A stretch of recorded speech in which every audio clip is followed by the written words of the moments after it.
The headlines in RT. Police in Oakland in California reportedly used tear gas against anti-Trump protesters as fires are started on the city streets.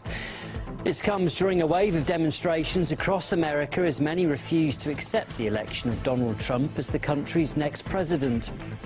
And many senior politicians changed their tune on Trump, prepared to work with him despite heavily criticising him prior to the election. Plus, polls do suggest Bernie Sanders could have done much better in the presidential election than Hillary Clinton in key states.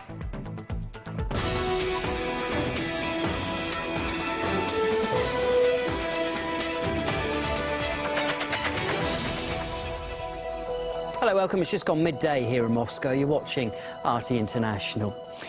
Now, in the wake of the election, Trump supporters have been, of course, out celebrating. However, people have also turned out on the streets to protest.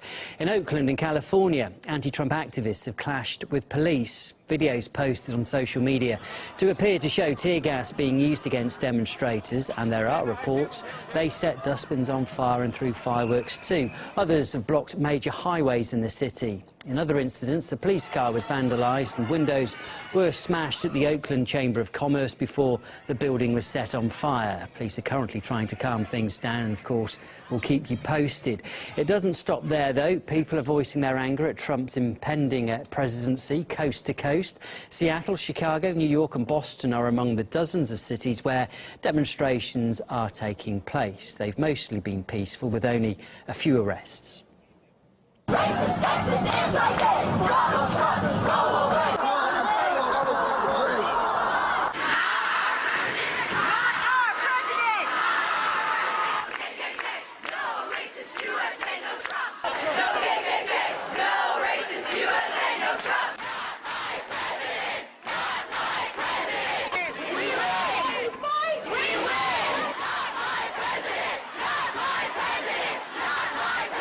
Well, Trump was declared the winner when he passed the number of electoral votes needed to win, even though Hillary Clinton did manage to win the popular vote by a small margin. However, Clinton was very popular in Washington, D.C., as we'll look at the figures here. In fact, over 90% of people there voted for her, and that compares to a paltry 4% for Donald Trump. However, that is in stark contrast to what happened in the rest of the country. Experts say it does show that people are turning against establishment politics. Across the nation, Americans as a whole saw the choice between an unknown, the devil you don't know and the devil you know, perhaps. And unusually, they chose the devil they don't know. They had a choice, perhaps, between the grossness of the personality of Donald Trump, but versus the grossness of their political establishment. And they decided that the political establishment was more gross than Donald Trump. I think a lot of people that voted Trump are aware that they're taking a risk, but they would rather take that risk than carry on with politics as usual. So this will be a fantastic test to see whether the Constitution actually works, whether you can take a successful guy, reasonably intelligent guy with good intentions. He wants to take time off from the private sector, be president for 4 or 8 years, and go back to the private sector. It should work. That's the way it's designed. Let's see if it works.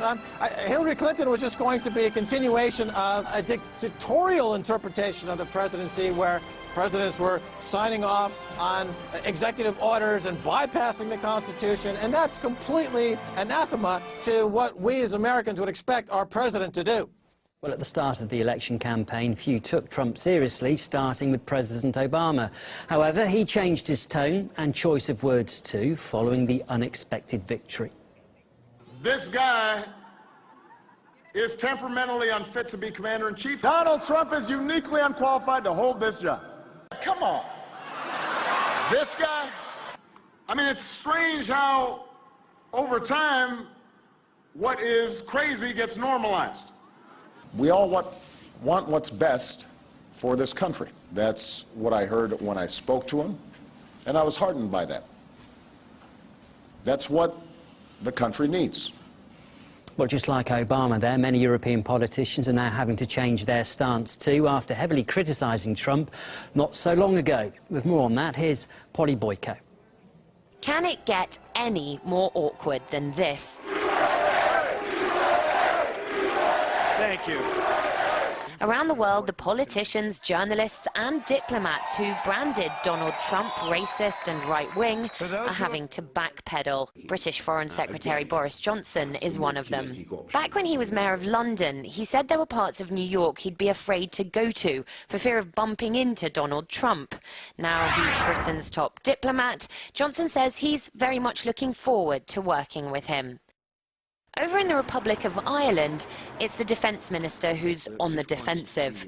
Before Trump became the Republican nominee, Enda Kelly branded Trump racist and dangerous.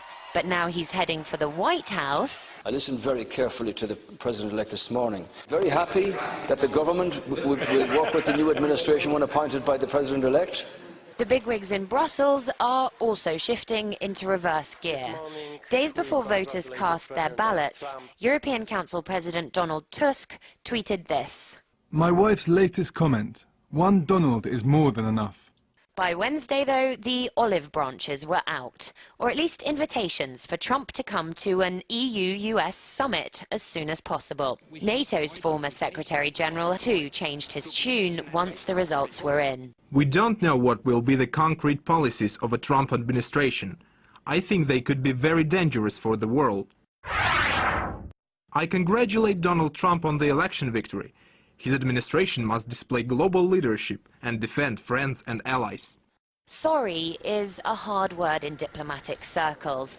These days, the 21st century solution is to just wipe your social media timeline.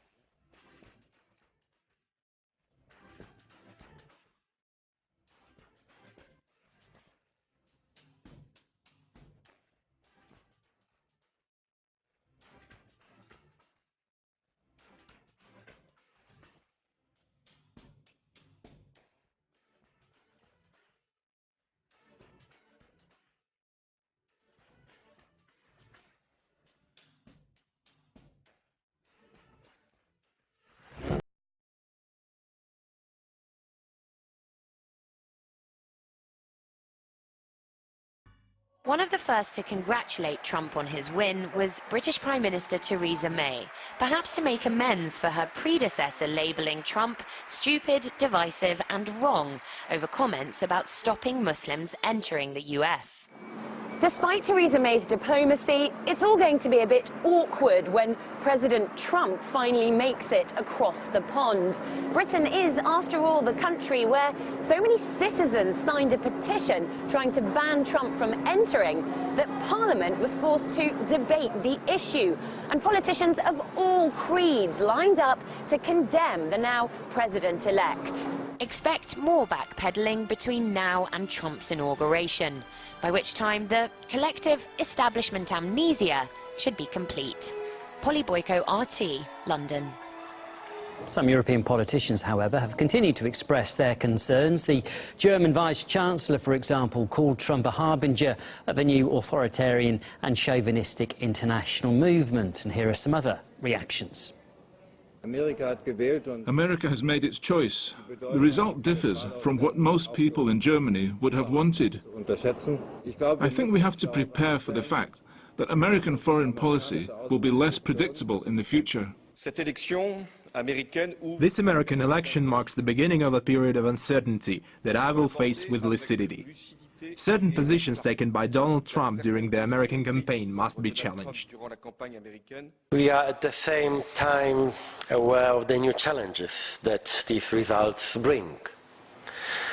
One of them is in this moment of uncertainty over the future of our transatlantic relations. I take their uncertainty and their complaints, and in some cases their whining, as a compliment, because what Mr. Trump is saying is that the era of freeloaderism is over and that we're going to look out for American interests first. And I don't think it's just in the crude terms of are they paying their way in NATO. If you guys, you European countries, are so concerned about this Russian threat, why aren't you spending your own money? I think it's a left-handed way of saying that threat really is not there. What is this all about? Well, anti-Trump protesters do appear to remain more consistent in their positions than some of the politicians. Some of the slogans they have been chanting were also heard at anti-Trump rallies carried out by supporters of former Democratic hopeful Bernie Sanders.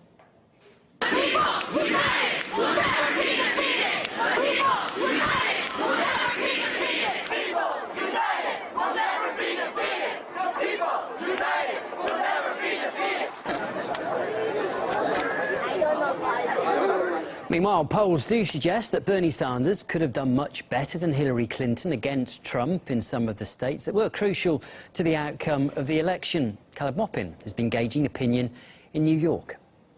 Donald Trump's staggering victory has done a lot more than simply fire up his supporters. A lot of demoralized Democrats and liberals are now taking a long, hard look at themselves. We decided to take this opportunity to ask people supporting Team Clinton whether or not their ballot box drubbing can really be blamed entirely on the power of the Donald. So let me ask you, would the Democrats have done better with Bernie Sanders? I would have to say that Bernie Sanders, I liked his idea, but he didn't have the cojones. Do you feel like the Democrats are out of touch? The elite Democrat ruling class, yes. Would the Democrats have been better off with Sanders than Clinton? Yes, because a lot of Democrats, honestly, Sanders didn't really make it because of the whole idea of the financial aid and certain things that he didn't take aspect. What is the Democratic Party's problem? Why did they lose so royally? I think they lost royally because they got too cocky and confident. They underestimated Trump and they underestimated the electorate, that people were very angry. The Democrats nominated somebody who was more likely to lose than somebody who was more likely to win. I mean, that's what it looks like. Honestly, I feel that it was kind of rigged, if you ask me. I feel that whole election is rigged. You think like the Democrats would have been better off if they had nominated Bernie Sanders rather than nominating Clinton? I mean, probably if Bernie Sanders had enough support to win the primaries. Yes, the Democrats plopped for Hillary Clinton, a very well-known name who's closely tied into the political establishment. Voters made clear they wanted to upset that apple cart. Now, with Donald Trump set to move into the White House, people are wondering if the Democrats will take this opportunity to get their own house in order. Caleb Moppin, RT, New York. Well, Sanders supporters have used hashtags on social media such as Bring Bernie Back and also Don't Blame Me, I Voted for Bernie, and they do believe that he may have beaten Trump to the White House. With RT, we're going to take a quick break now, but when we come back, we'll continue with more reaction to Donald Trump's victory.